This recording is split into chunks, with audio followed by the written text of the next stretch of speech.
memang pra peradilan harus menerima permohonan pra peradilan dari Peggy.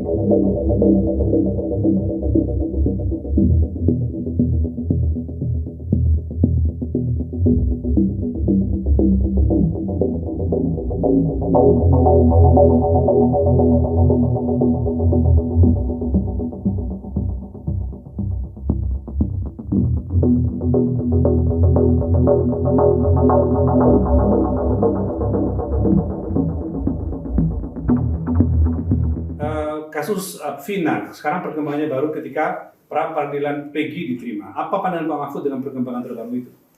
Bagus. Memang sejak awal saya berpikir memang pra peradilan harus menerima permohonan pra peradilan dari Peggy. Karena seperti saya katakan dulu, itu kan penanganannya bukan hanya terlihat tidak profesional, tapi juga menimbulkan kesan kolutif dan konspiratif. Gitu. Kenapa? Dulu kasus itu kan sudah 8 tahun lalu dibiarkan dan baru dibuka lagi sesudah ada film Vina sebelum seminggu. Itu sudah sangat tidak profesional. Yang kedua, dulu di dalam dakwaan jaksa yang kemudian juga disebut di dalam putusan hakim bahwa di dakwaan jaksa itu disebut ada 3 orang buron, kok tiba-tiba disebut hanya 1, katanya yang 2 fiktif. Kemudian Peggy-nya juga diragukan bahwa itu orangnya. Nah, oleh sebab itu daripada tidak jelas, lebih baik ya diputus.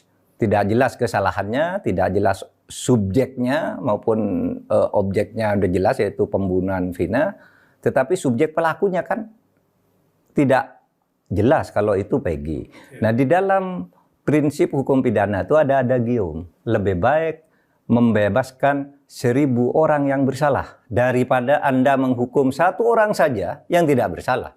Itu sangat jahat menghukum orang yang tidak jelas kesalahannya. Oleh sebab itu saya tabe lah kepada hakim yang telah memutus pra peradilan dengan berani, jujur, dan juga kepada pengacaranya yang gigih memperjuangkan Peggy. Hormat juga kepada Polda Jawa Barat yang sudah menyatakan menerima dan akan melaksanakan putusan pra peradilan ini. Itu aja. Dengan perkembangan terbaru itu berarti kira-kira polisi mestinya bagaimana, Pak? Apakah melakukan semacam, katakanlah semakin jelas bahwa ada kesalahan di awal penyelidikan sehingga perlu dibentuk tim atau apa, Pak? Ya terserah polisi aja lah. Tetapi yang jelas itu adalah vonis dan pertimbangan vonis yang mengambil dari dakwaan jaksa kan gitu. Berarti itu ada gitu 3 orang yang menjadi buron itu.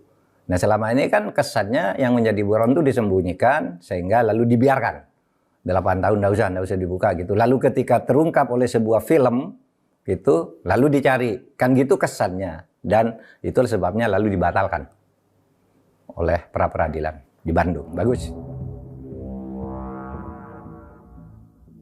Menjunjung tinggi prinsip jurnalisme dalam setiap tayangan terbaiknya, Kompas TV menghadirkan berita bernilai sebagai referensi. Ikuti semuanya dan pastikan diri Anda lebih berkualitas bersama Kompas TV.